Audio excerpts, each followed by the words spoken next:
Ragear was hopelessly lost. Separated from Clooney, he could not think for himself. Scuttling off down the road in the wrong direction, he had kept on going in a state of funk. Frightened by the sound of a bird chirping suddenly, he rushed blindly into Mossflower Wood and pressed on, deeper and deeper into this strange new territory. It was only with the arrival of pale dawn that he stopped, slumping down under some bushes. Exhausted, soaking wet, and dispirited, he curled up into a wretched, damp ball and slept. Sometime about mid-morning, Ragear was awakened by the sound of footsteps. As Matthias trampled past, he lay low, silently congratulating himself. What a find! A little mouse. He would take him prisoner and bring him back alive to Clooney. That way he could gain some prestige. Clooney might even forget that he panicked and deserted at the Abbey. Matthias risked a swift glance over his shoulder. There was a rat clumsily trying to stalk him, a fat, awkward-looking rodent, but nevertheless an enemy.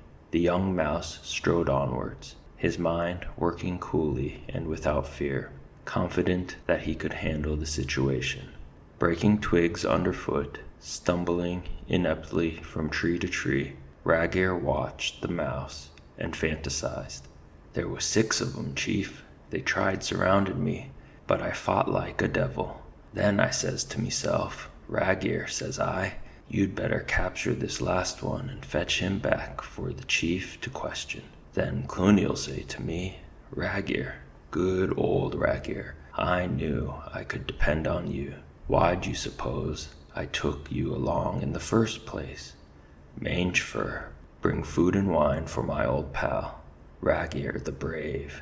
Ha, yes, I'll pat the chief on the back and say, by Satan's whiskers, you old rodent, have you never thought of retiring and letting me lead the horde?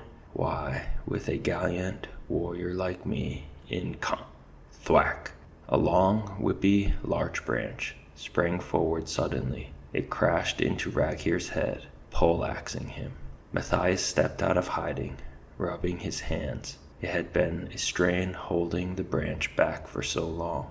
Uncoiling Shadow's climbing rope, he bound Ragear paw and claw to a sturdy oak. The young mouse could not afford to wait around for the rat to regain his senses.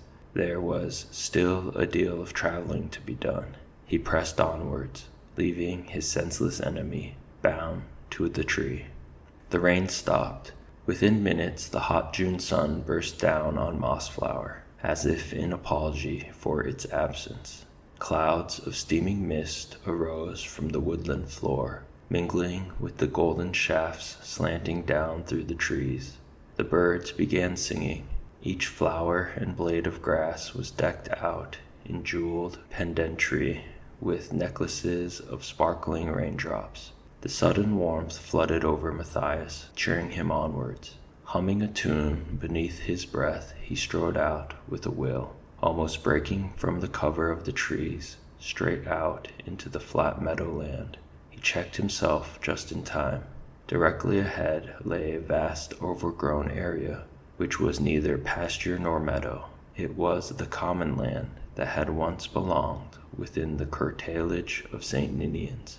Matthias crouched at the edge of the woods. He could see the back of the church. There were 10 or 12 rats patrolling it, some distance away. Before he dealt with that problem, there was still the common land to be crossed. Clumps of thistle and the slight ground, hummocks, would be his only cover. The young mouse spoke his thoughts aloud. This could present a problem. A strange voice answered him. Problem? A little problem? Well, at least it's not a full-grown adult problem. Matthias squeaked aloud with fright. Whirling about, he looked for the source of the mysterious voice. There was no one about. Taking a grip of himself, he squared his shoulders and called out boldly, Come out here this instant and show yourself. The voice answered. It seemed to come directly in front of him. Show myself, indeed. How many pairs of eyes do you want, young fella? Eh? Fine state of affairs. Bless his soul. What? Matthias narrowed his eyes and looked hard. Still nothing. I warn you, come out and show yourself, he shouted irritably. I'm in no mood for playing games. As if by magic, a lanky hare popped up right beside Matthias, an odd patchwork creature. His fur was an ashen hue, with bolts of gray and light brown flecked with white on the underbelly. He was very tall, with formidable hefty hind legs and a comical pouched face topped off by two immense ears which flopped about of their own accord. With a courtly, old-fashioned manner, the hare made a leg, bowing gracefully. His voice carried off a slightly affected quaver. Basil Stagg here at your service, sir. Expert scout, hind-leg fighter, wilderness guide and camouflage specialist, liberator of tender young crops, carrots, lettuce, and other such strange beasts. Pray tell me whom I have the pleasure of addressing, and please state the nature of your little problem. Matthias decided the peculiar hare was either slightly mad or tipsy, but his outmoded manner was certainly friendly. The young mouse humored him accordingly, bowing low with a paw at his waist. Good day to you, Mr. Basil Stagg. My name is Matthias. I am a novice in the order of Redwall mice. My immediate problem is to cross this land to the church over yonder without being discovered by the rats who are guarding it. Basil Stagg tapped one of his huge feet gently on the ground. Matthias, he laughed. What an odd name, to be sure. The young mouse laughed back as he replied, Not half as odd as your own name. Who ever heard of a hare being called Basil Stagg? The hare disappeared momentarily. He reappeared next to Matthias. Ah, well, hare's the family name, don't you know? My parents named me Basil, though the old mater wanted me to be called Columbine Agnes. Always longed for a young lass, she did. But why Stagg? Matthias inquired. Noble creatures, stags, the hare sighed. Did I ever tell you I wanted to be one? A magnificent royal stag with great coat-hanger antlers? So I went down to the jolly old river one night and christened myself Stagg. Had 2 toads and a newt as witnesses, you know. Oh yes. Matthias was unable to hide his merriment. He sat down and chuckled. Basil started chuckling too. He sat down beside Matthias. I think I'm going to like you, my boy, he cried. Now, what about getting you to that church? Why, there's nothing simpler, but enough time for that later, young rip. How about telling me what brings you here? I love listening to a good yarn, you know. Oh, by the way, I hope you like fennel and oatcakes. Of course you do. You'll share lunch with me. Of course you will, young'un like yourself. In a flash, Basil had lugged a haversack from the undergrowth and was spreading a repast on the grass between them. For the next half hour, Matthias related his story between mouthfuls of the hare's tasty luncheon. Basil listened intently, interrupting only when he required clarification on some point. Matthias finished his tale and sat back, awaiting comment. Basil's long ears flopped down like railway signals as he digested his food and his friend's information.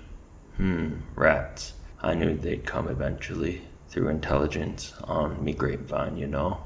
I could feel it in the old ears, too. As for Redwall, I know it well. Excellent type. Abbot Mortimer. Splendid chap. I heard the Joseph Bell tolling out the sanctuary message.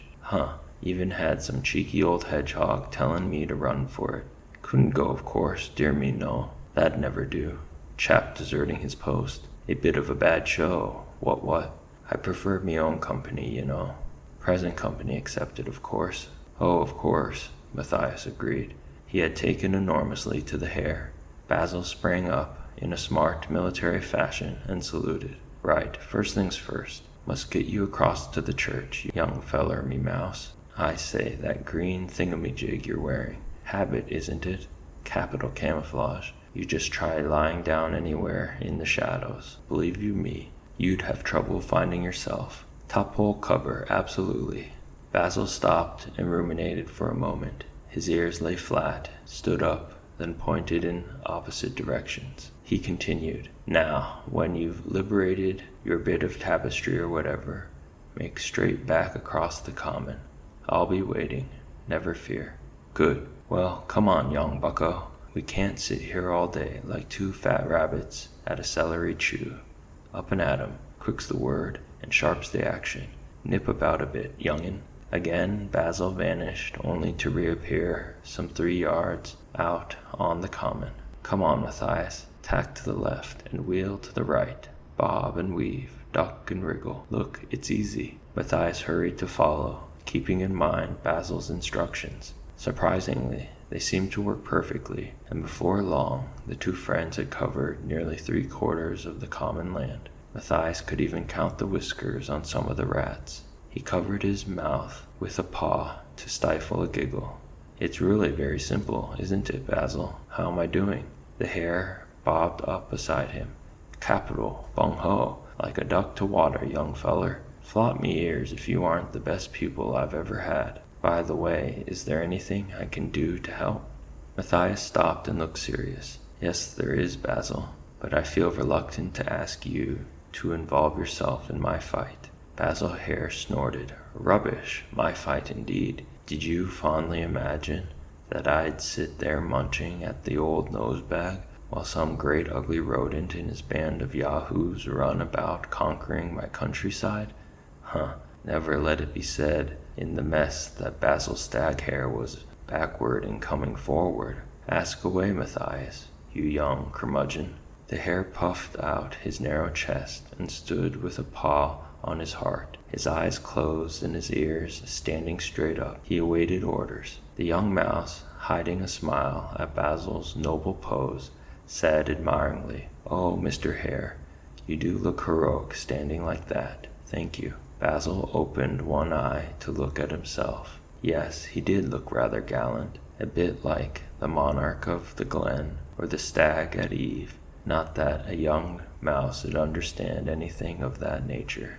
Matthias expressed his wishes to the stag. "Would it be possible for you to create some kind of diversion while I'm getting the tapestry? Could you keep the rats occupied, Basil?" The hare twitched his ears confidently. "Say no more, laddie. You've come to the right stag. Listen carefully. You cut across the flank to their left. They took a piece of planking out of the fence by the lynch gate. That's where you'll slide through when you've got what you came for. Then make your exit the same way. I'll be somewhere about, keeping an eye on you. Right, off you go." Matthias went swiftly, still remembering to bob and weave as Basil had taught him. He made it with ease to the fence, glancing back to check on his companion. Basil went into a speedy run. He cleared the fence top at a bound and tapped the nearest rat on the back. "I say, old thing, where's this leader feller, Clooney or Looney, whatever you call him?" Completely staggered, the rat stood slack-jawed. Basil left him and popped up beside another rat. "Phew, dear, don't you chaps ever take a bath? Listen here, you dreadful creature. Do you realize that you smell to high heaven? By the way, did your parents ever call you Pongo, or did they smell as bad as you?" It took the rat sentries a moment or two to recover from their surprise. Then they let out yells of rage and tried to seize the impudent hare. It was like trying to catch smoke with their claws. Basil ran rings around them, keeping up a steady stream of insults and adding to the rats' bad temper. They shouted angrily, "Grab that big skinny rabbit, lads. Big skinny rabbit yourself, cat's meat. I'll stick his damn guts on my pike. Temper, tut, such language. If your mother could hear you. Blast, he's as slippery as a greased pig. Some of my best friends are greased pigs, bottlenose. Oops, missed me again, you old butterfingers, you." Matthias chuckled quietly and shook his head in admiration. He watched 12 rats falling over each other and bumping heads as they chased his friend around the common land. Every now and then Basil would pause and strike his noble stag attitude, letting the rats get to within a whisker of him. Nimbly he would kick out with his long, powerful legs and send them all sprawling in a heap, adding insult to injury. He danced around the fallen sentries, sprinkling them with daisies until they arose, cursing him to continue the chase. Wary that there may be other rats about, Matthias climbed into the church through a broken stained-glass window. He dropped down into the Lady Chapel. The young mouse wrinkled his nose in disgust. The beautiful old church was rank with the heavy odor of rats. Furniture was overturned, statuary broken, walls stained. The pages of the torn hymn books lay about everywhere. Where was the fragment of tapestry? And where was Cluny with the rest of his army? Instant realization set a leaden weight thudding into the pit of Matthias's stomach. They had gone to attack Redwall. Cluny must have the tapestry with him. Matthias felt sick at the thought. Hastily he climbed back out of the window. Halfway across to the fence he noticed a small shed. Somebody was pounding upon its locked door and calling his name aloud. "Matthias, quickly, over here to the hut." Through a small gap in the door he could see the Vole family. Their paws were tightly bound. Colin Vole huddled piteously on some dirt sacking in a corner, while Mr. Abram Vole and his wife battered away at the door with their paws tied together. Matthias called through the crack to them, "Stop banging, stay quiet. I'll have you out of there as soon as I can break the lock." Matthias cast about for something that would force the padlock and hasp. Doubtless some rat had the key, but there was no time for that. By a stroke of luck he found an iron spike that had been thrown at Basil by one of the rats. Forcing the spike in the hoop of the lock, Matthias levered away. "It's not budging," he muttered. From the corner, Colin Vole started to weep aloud. "Oh, we'll be locked in here until Cluny gets back. I don't want to face him again. Do something, Matthias. Save me." Despite the Vole's wretched predicament, Matthias could not help showing his contempt for Colin. "Do stop whining, Colin. It doesn't help matters. And keep your voice down. There may still be rats about. Try to be brave like your mom and dad." In his frustration, Matthias swung the spike at the lock.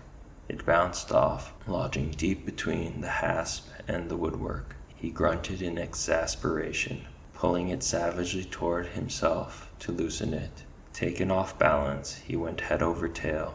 The hasp had broken. It came away, bringing with it some twisted rusty screws. The door swung open. Drawing his dagger, Matthias hastily cut the bindings from the paws of the voles, issuing orders as he worked. "Follow me and do as I say. Move as quickly and quietly as you can." Cautiously, they slid through the broken fence and began making their way across the common. There was no sight of the rat sentries. Matthias guessed they were off somewhere, still trying to catch the elusive hare. It was mid-afternoon. The common was peaceful and sunny. Butterflies perched on thistle flowers, and grasshoppers serenaded each other with their ceaseless cadences. Abram Vole insisted on shaking Matthias by the paw and congratulating him. "Matthias, thank you with all my heart for saving my family. We thought we were doomed." The young rescuer looked grim. "We're not back home yet, by any means, Mr. Vole, and even if we do make it back to the Abbey, I dread to think what we may find." Mrs. Vole nodded vigorously. "Aye, we saw them leave the church to march on Redwall. Cluny was leading the villains with Martin's picture tied to his banner. My, oh my, you never did see so many wild rascals in all your born days." Matthias's brow ceased in a worried frown. "I wish I hadn't sneaked off from the Abbey this morning. I do hope Constance has all the defenders on the alert." It was only seconds later that Matthias wished he had also been on the alert. The sentry rats had become tired of chasing Basil. Wearily, they made their way out of the woods and back to the common land. They sat on the grass behind a low hummock, taking a break together. Matthias and the Vole family walked straight into the middle of them.